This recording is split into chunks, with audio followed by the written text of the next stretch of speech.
Hello बच्चों, let's read the question. Question says on which one of the parameter out of a, p, d और x determinant 1 a square cos of p minus dx cos px cos into p plus dx sin p minus dx sin px sin p plus dx does not depend.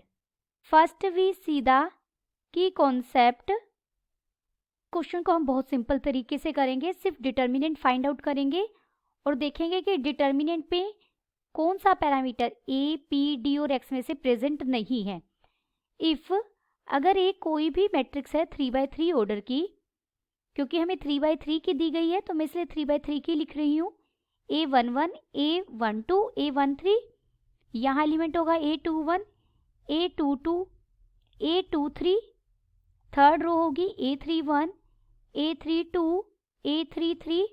तो इस matrix का अगर आपको determinant find out करना है तो आप किसी भी एक रो और या किसी भी एक कॉलम के अबाउट एक्सपेंड कर सकते हैं. और कैसे फाइंड आउट करेंगे? मान लीजिए हम एक्सपेंडिंग अलोंग R1 है, expanding along R1 first row के अबाउट एक्सपेंड कर रहे हैं, तो आप यहाँ पहली रो का पहला एलिमेंट पिक करेंगे. यहाँ हमने पहली रो का पहला एलिमेंट लिया, इनटू में क्या आएगा? इन दोनों की प्रोडक्ट यानी A22, A33 माइनस इन दोनों की product A23 into A32 minus A12. A12 में जिस रो और कॉलम में A12 आ रहा है उसे आप एक्सक्लूड कर दीजिए, बाकी इसकी प्रोडक्ट इसके साथ होगी अब, यानी A21 A33 minus A23 A31 plus A13 का डिटर्मिनेंट करेंगे, sorry A13 into A21 A32 minus A22 A31 हो जाएगा. लेट जो डिटर्मिनेंट हमें फाइंड आउट करना है, मैंने इसको डेल्टा नाम दिया. Delta is equal to 1 a square cos p minus D x, second element है कोस पी एक्स और यहाँ है cos p plus D x. यहाँ हो जाएगा sine p minus D x sine p x sine p plus D x. सबसे पहले हमने अप्लाई किया, अप्लाइंग C1 को चेंज किया C1 plus C3. This implies हमारा डेल्टा क्या बन जाएगा? सिर्फ फर्स्ट कॉलम में चेंज होगा, तो आप सेकंड कॉलम और third column as it is लिख लीजिए. Second column as it is लिख रही हूँ, ए कोस पी एक्स होगा, यहाँ साइन पी एक्स रहेगा, यहाँ A square cos P plus D X हो जाएगा और यहाँ sine P plus D X था. कॉलम 1 में हमने क्या चेंज किया? कॉलम 1 को कॉलम 3 के साथ ऐड कर दिया, तो ये कॉरस्पॉन्डिंग एलिमेंट ऐड होंगे, 1 प्लस ए स्क्वायर हो जाएगा. यहाँ बनेगा cos p minus D X plus cos p plus D x. यहाँ हो जाएगा sine p minus D X plus sine p plus D X. This is equal to पहली row as it is 1 plus A square A and A square cos C plus cos D का formula है ये. कोस C plus cos D का फॉर्मूले को हम क्या लिख सकते हैं? 2 कोस सी प्लस डी. जब आप सी प्लस डी को ऐड करेंगे तो डी एक्स से डी एक्स कट जाएगा और पी एक्स 2 टाइम्स हो जाएगा, डिवाइडेड बाई 2 करेंगे तो ये पी एक्स आ जाएगा. इनटू में कोस सी माइनस डी, सी माइनस डी करेंगे तो ये minus D x 2 D x बनेगा, बाय 2 हो जाएगा, तो ये dx बन जाएगा। cos of minus theta cos theta के इक्वल ही होता है, तो हम इसे dx ही लिखेंगे। तो ये यहाँ पर dx बन जाएगा, d माइनस सी बाय 2 भी होगा, तो ये dx हो जाएगा।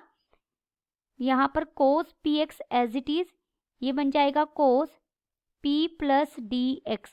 यहाँ sine c plus sine d का फॉर्मूला यूज करेंगे, 2 sine c plus d by 2 and cos c minus d by 2।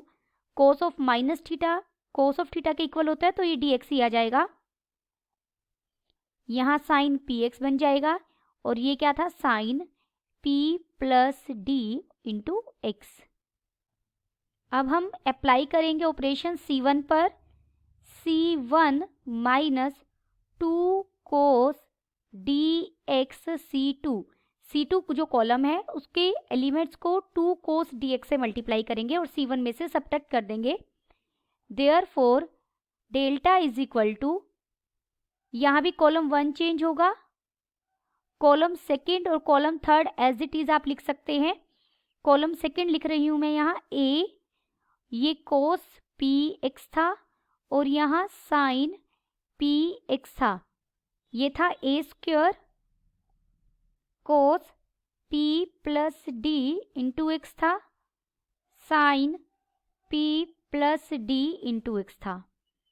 यहाँ जब आप C1 कॉलम था 1 प्लस a स्क्वायर, इसमें से सब्ट्रैक्ट करेंगे 2 cos dx इंटू C2, तो ये हो जाएगा 2a cos dx। यहाँ बन जाएगा 0 और यहाँ भी बन जाएगा 0। नाउ एक्सपेंडिंग अबाउट C1, हम कॉलम 1 के अबाउट एक्सपेंड कर रहे हैं, तो हमें डेल्टा क्या मिलेगा, 1 plus a square minus 2a cos dx, और अंदर हम मल्टीप्लाई करेंगे तो इन दोनों की मल्टीप्लिकेशन होगी पहले, यानी cos px sine p plus d into x plus sine px into cos of p plus d into x.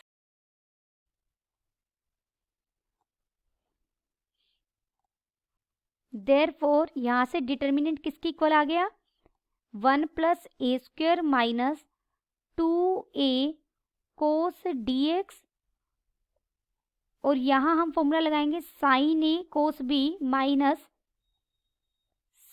cos a sine b, तो ये साइन a माइनस b का फॉर्मूला हो जाएगा। यहाँ हमारा साइन dx बच जाएगा। अभी देखिए यहाँ पर a भी प्रेजेंट है, d भी प्रेजेंट है, x भी प्रेजेंट है, लेकिन इस डिटर्मिनेंट की वैल्यू में p प्रेजेंट नहीं है, which is independent of p, hence delta is independent of parameter p. Hence the final answer is determinant is independent of parameter p. Hope you understood it well. Best of luck.